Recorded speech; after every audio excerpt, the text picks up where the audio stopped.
Thank you. So to kick off a little bit tonight or whatever, just so you know, it's kind of a follow-up to fall retreat, if you will. Some things there, but but if you weren't at fall retreat, that's okay. You'll catch up pretty quickly. And I think one of the big parts, I think not just for me, I think a lot of people that they took away from it was the quiet time that they were able to have with God. All right? So, something that you don't normally get to do, but, it was something that was good for everyone there and found out something, maybe it's about God, about themselves, just made a connection, and really sometimes just to get away from everything.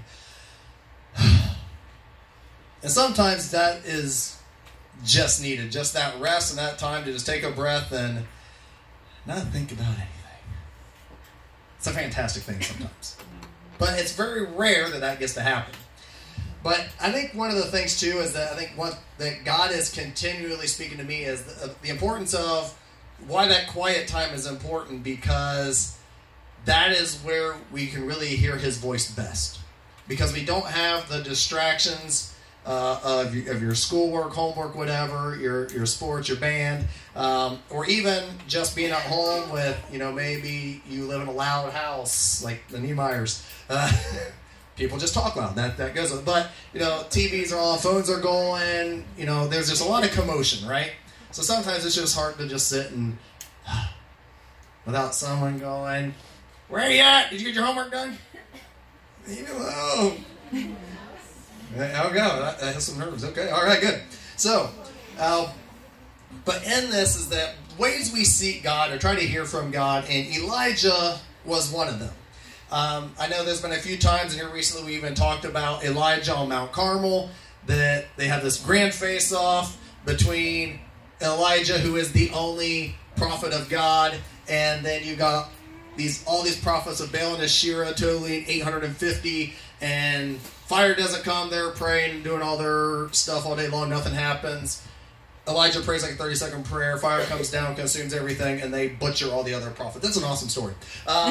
But anyway, so God shows up. You would think Elijah would be the one strutting into the palace. Say, all right, now what? My God just showed up and you just saw what happened. You're next. No, Jezebel gets, she gets vengeful and stuff, and basically says that, we're going to kill Elijah. He's going to be just like these other prophets. And he turns tail and runs. All right? So he flees to a place called Mount Horeb, which if, depending on where you're at, you call it Horeb. Other people call it Mount Sinai, depending on where you're at. So this is the place where Moses had met God, got the Ten Commandments. So it's a very significant place in the Bible and the presence of God and stuff. So Elijah knows he goes there. All right, this is where Moses spoke with God, the presence of God, all that great stuff. So he's going to go there to seek the Lord. And in chapter 19, so this is right on the heels of the whole Mount Carmel thing, that he's alone, God feeds him, and he basically says, "Take my life, I am no better than my ancestors." And he talks about that. He's like, "I'm the only one, and they've killed all the prophets before me. Now they're trying to kill me too." And so he's having this great pity party after one of the greatest signs that had been shown in the Old Testament, right? So if you ever feel bad that you've had this great experience, whether it was a mission trip or camp or fall retreat or even just a service time, and then feel like in 3 days everything just like bleh. Elijah went through the same thing. All right, so it's, even though God may move in great ways, it's kind of funny how fear can quickly snap that. But it was interesting is that, so he wants to hear from the Lord in chapter 19, and we're going to pick up here at verse 9. And so I'm talking about Elijah says, "There he went into a cave and spent the night. And the word of the Lord came to him. 'What are you doing here, Elijah?' He replied, 'I have been very zealous for the Lord God Almighty. The Israelites have rejected your covenant, torn down your altars, and put your prophets to death with the sword. I am the only one left, and now they are trying to kill me too.' The Lord said, 'Go out and stand on the mountain in the presence of the Lord, for the Lord is about to pass by.' Then a great and powerful wind tore the mountains apart and shattered the rocks before the Lord. But the Lord was not in the wind. After the wind, there was an earthquake, but the Lord was not in the earthquake. After the earthquake came a fire, but the Lord was not in the fire. And after the fire came a gentle whisper. Some versions will say a still, small voice. When Elijah heard it, he pulled his cloak over his face and went out and stood at the mouth of the cave. Then a voice said to him, "What are you doing here, Elijah?" He replied, "I have been very zealous for the Lord God Almighty. The Israelites have rejected your covenant, torn down your altars, and put your prophets to death with the sword. I am the only one left, and now they are trying to kill me too." The Lord said to him, "Go back the way you came, and go to the desert of Damascus. When you get there, anoint Hazael king over Aram." And he anoints a bunch of other people in there. Then he says, "Yet I reserve 7,000 in Israel, all whose knees have not bowed down to Baal and whose mouths have not kissed him." So he's thinking he's the only one, but God says, "No, I have 7,000 more." But all these things, and the significance of this passage, the wind, the earthquake, the fire, these are all ways that God had appeared to Moses. So you can imagine Elijah knows the story, knows the history. So the wind is coming, and he's like, oh, here he comes.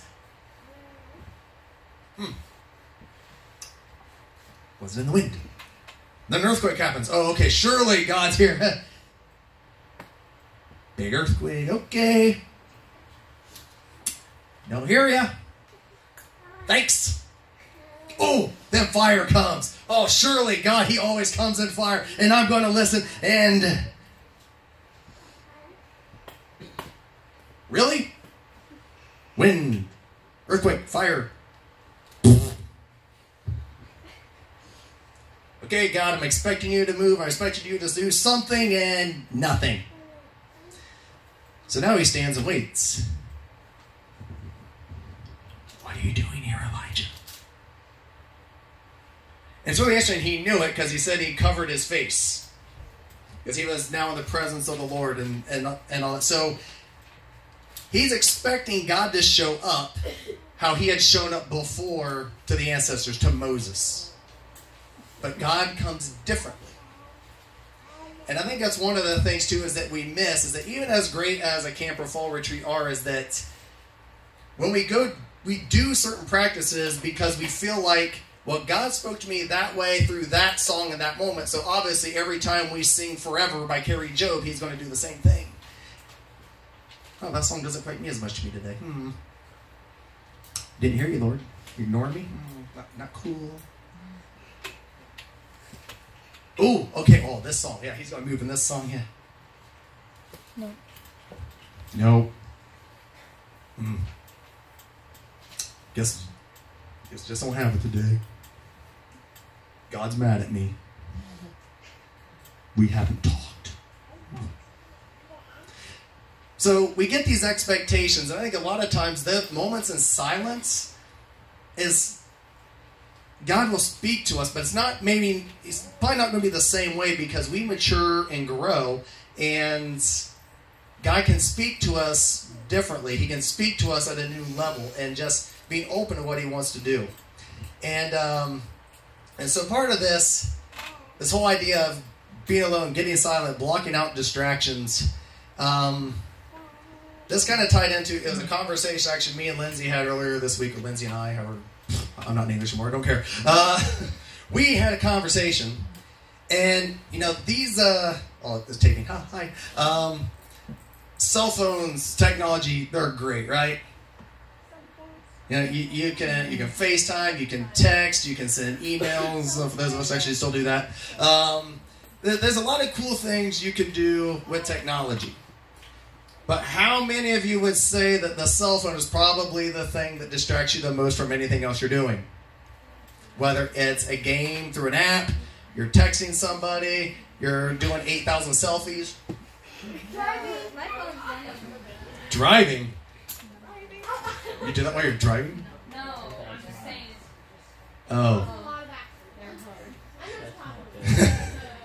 Yes, do not text and drive.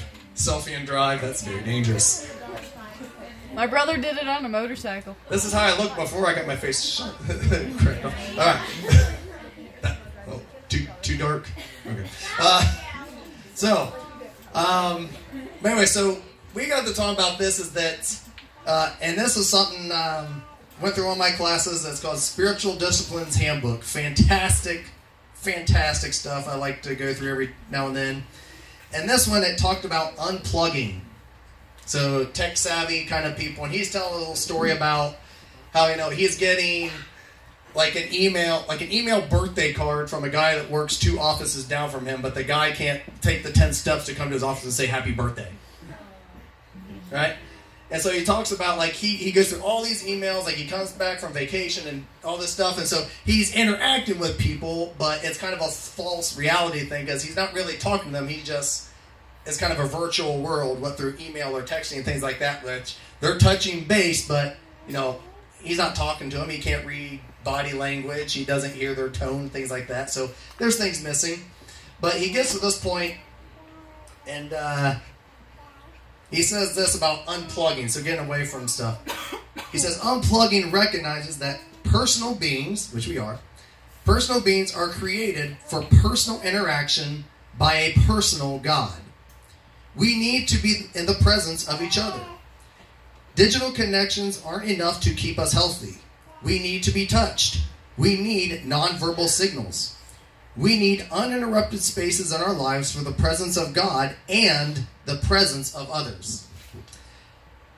With the aid of technology, we can attempt to juggle multiple worlds at the same time, but we can't keep juggling for 24 hours a day and not get worn out.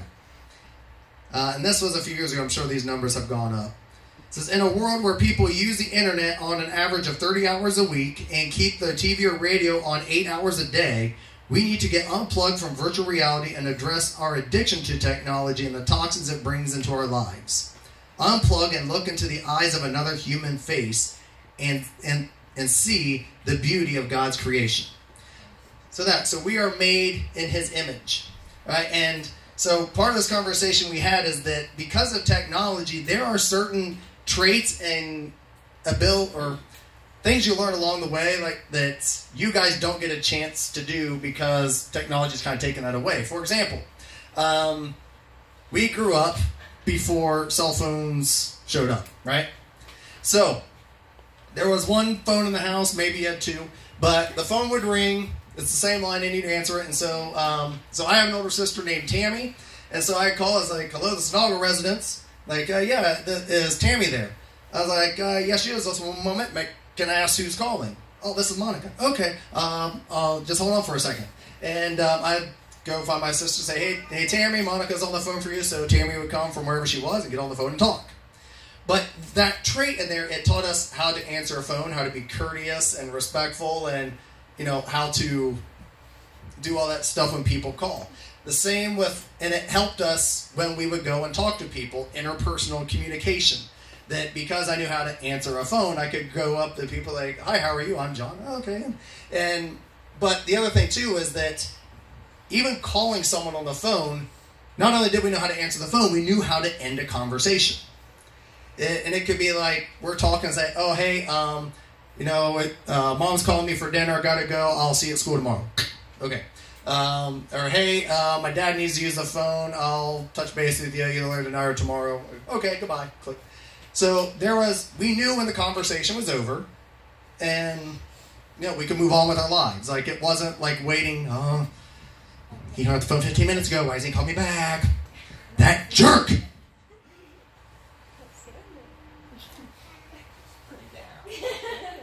Is it hit a little too close to home for some of you? So, leading me to this. How many of you actually sit and talk on your phone? Like, often? Do you talk on it more than you text on it? No. There you go. Okay, so we got one. Kind of. Because you can't text? Yeah. You don't have the resource, so that might not be a bad thing. All right. You do not have to answer this question because I know it's probably going to say yes to a lot of it. Whether it's a text, a Snapchat, an Instagram, a Facebook, whatever media outlet it is, messaging-wise, how many of you threw a fit because that jerk left my message unread? Unread. You sent a message, they didn't even open it. Unread. UNREAD. It's all right. Unread.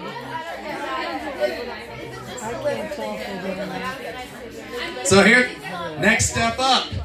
Next step up. They read it, and they did not respond. I do that all the time.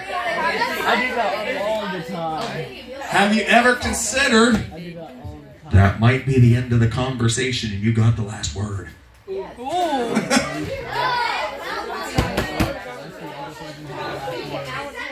So, and how, okay, let's go with this since you're all teenagers. How many of you have ever had your phone confiscated by a parent or grandparent because you got grounded for whatever reason? Your phone got taken away from you because you got grounded or something. Okay, half the room. Have you ever considered that person you just texted, mom or dad came and took it away from them because they got in trouble? I saw that on Twitter earlier. It's like that happened in So here's my point. Shh. We talk about silence and unplugging and things like that, but when we get so attached to a phone and how it bleeds over is people tend to make bigger deals out of things that really aren't a big deal. And what I mean by that is that situation. So I send a message. I send it to Ryan. Hey Ryan, what's up? Ryan hasn't responded for half an hour. It's because he's hanging out. Yeah. Now I kind of have an idea of Ryan's schedule when he's at school, and I know he has basketball practice, things like that. So I understand he's doing something. He's probably, but he can respond back to me when he gets the chance. I mean, I know that. Some of you don't know that, or you expect them to be playing basketball. Oh, hold on. I'm good shooting basketball. Hole in one. Yeah. Say hole in one. Wrong sport. So, but if he doesn't respond back for half an hour, if my next message to him is, "Are you mad at me? Is something wrong?" That's wrong on me. You catch that? No. Yes. Shh. That I'm assuming because he didn't respond to me. I don't know what he's doing. I don't even know if he has it. His phone could be on 0 and dead. I don't see Ryan. He's sober. But if I let that linger and my first assumption is he isn't responding because he's mad at me about something, that tells something about myself. That my first immediate assumption is because somebody didn't respond to me in a certain amount of time and in a certain way that they must be mad at me. Instead of thinking they're just not available right now. You know, when I go to a movie theater, I put my phone in the movie thing so I can get points for it not going off. So I can get, discounts on things. Yes. Cinemark Plus, yeah. You go into cinema mode, and while you're in the movie, you earn points while your phone's on silent, and so, yeah. That's ridiculous. I need to do that. That's ridiculous. So. Wow. Yeah. See something, John? But I'm saying, so if you happen to text me or call me or whatever, and we're 5 minutes into the movie, and it's a 2-hour movie, it's going to be over 2 hours before I get back in touch with you. But if I go and I have like 8 messages, are you mad at me? What did I do? What's wrong? Can you please talk to me? Blah, blah, blah. Like, that becomes annoying. Just the other side of things, okay? I know for some of you this is funny, haha. Some of you this hits a little closer to home because you act this way. All right? And that I don't know who exactly. I just, general assumption, because I'm around teenagers, I know that's how your brain thinks. John, I didn't do anything. So, all of that to say, because, and I think part of it has to do with our need to be constantly communicating with someone, or what we think is communicating. Because if I call, let's pick on someone else here. Let's pick on, no, you want it too bad. I want to pick on Jalen. Ooh. She was my nicest student at Bucyrus Middle School this week. I will give her a shout out for that. Thank you. Yes. She probably says it and does nothing. Anyway. Yeah. But see, if I have a chance, whether it's face to face or actually talking to her on the phone, is that, we know when that conversation's over. And, if she were to say hi to me in the hallway and I just keep walking, she knows I heard her and saw her, okay, something's up. It's rude. Yeah, it's a little rude. I chased you down. Jalen would cry. So, Yeah, you would. but I can sit there, we may talk a couple minutes, and I'm like, hey, I'll catch you later. I gotta go do something in the youth room. Okay, bye. She's not upset that we only talked for 2 minutes because she knows I'm going somewhere doing something. But hey, I touched base, and hey, we're good.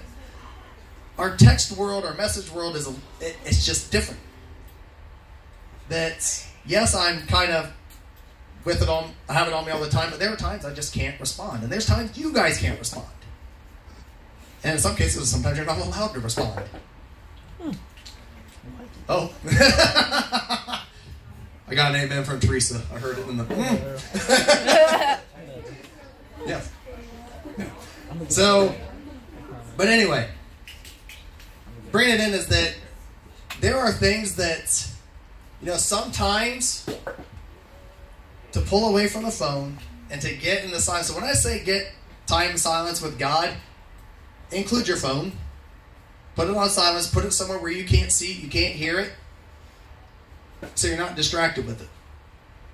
And maybe in that silence, God can speak to you in a way that will address some of those insecurity issues. To know that, what? If going back to Ryan, he's probably not mad at me, he's just busy. And I know he'll eventually get back with me when he can. And that's okay. But when we think about, Elijah, he's expecting God to move in certain ways. And he goes through things and has to wait for the silence. Not yet. And the same way with us is that we can even try for that silence. And sometimes, oh, I really get in the mood.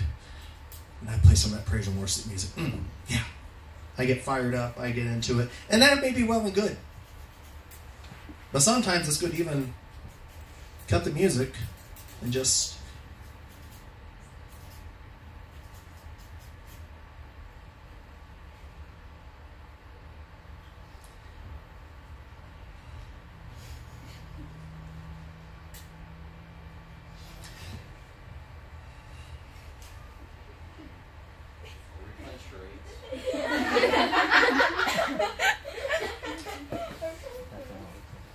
I was wondering how long it would take someone to break the silence.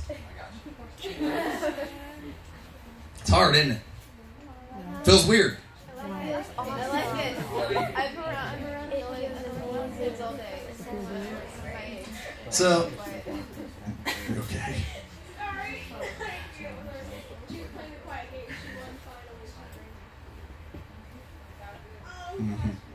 So, when we live in a culture that is so noisy in a sense, it is hard to fight for that silence. I'm not going to lie to you. It takes discipline. That's why it's called spiritual disciplines. And I'm not going to lie, I'm not perfect in these things either. There's times I have to fight for that time. Because even, I shared a fall retreat. It's been a very, very busy couple months. It was almost busier than summer, with the exception I wasn't traveling. Oof. It was just a lot of things to do. And so I know there's things I could do better that way, but that was just one of the things for me. I was like, what do we have to do to get in silence to hear from God? And I think, even with the cell phones, we got to put away, because really, and all the usefulness it is, it does disrupt our relationship with one another. That your conversations are different through a virtual reality thing versus being face-to-face with someone. I mean, you can see a lot of things on Facebook posts or things like that people seem to have a lot of guts and a lot of anger. I guarantee most of them aren't saying that face-to-face to whoever they're targeting that at. True that. People are very bold when someone's not staring them in the eyes. But what position does that put you in? And say, if I see something online and Caden, he's talking smack about me. John's gonna put this. Now I'm gonna. So I next time I see Caden, I say, Caden, what's up, man? Why would you write that about me? What did I do to you? Oh, you wrote this stuff saying that I was lying as a backstabber and all this. What did I do? Yeah. I know you're good at playing off, but how many of you would like to be in the situation when someone confronts you about something you said or did? Now, it's one thing to go to people. I'm saying if you're on the receiving end of that. Yeah, some of you are like... Yeah. So I'll bring it with this, is that, and I love the line he said, that we are personal beings designed for personal interaction by a personal God. God is not going to move in your life because you sent 50 friends a Facebook forward that if you don't send that to 50 people, God's going to... Oh my gosh! Oh! Oh my god! It's so stupid. Like God is not sitting in heaven like, oh, that only got 48 likes. I'm sorry, you get smallpox. Alright? God doesn't work through social media like that for blessings and healings and things like that. He is a personal God. And what was cool here is that here's how personal he is. He moved in certain ways with Moses, but it was different for Elijah. Because God knew them both intimately and knew what they needed. If God is that intimate with us, how he speaks to me is going to be different than how he speaks to Malia or Bailey or Melanie or Brianna. And so, but it's getting those moments in the quiet, allowing him to do the talking and the speaking, not us, and seeing what it is he says. And some of it, and it may be like we did Fall Retreat, revisiting. Okay, Lord, who am I to you? What is it you would have me do? Who is it you want me to impact? What is it you want to teach me about yourself? How can I know more about you? What is it about me that you want to cleanse? What needs purified? What do I need to work on, Lord? And it may be those insecurities or self-image. It might be anger issues, things like that, but it's allowing God to speak to us. And when we're distracted with all the noise, it's easy to put that off and not deal with it. But when we're in silence, sometimes it's not quite so comfortable.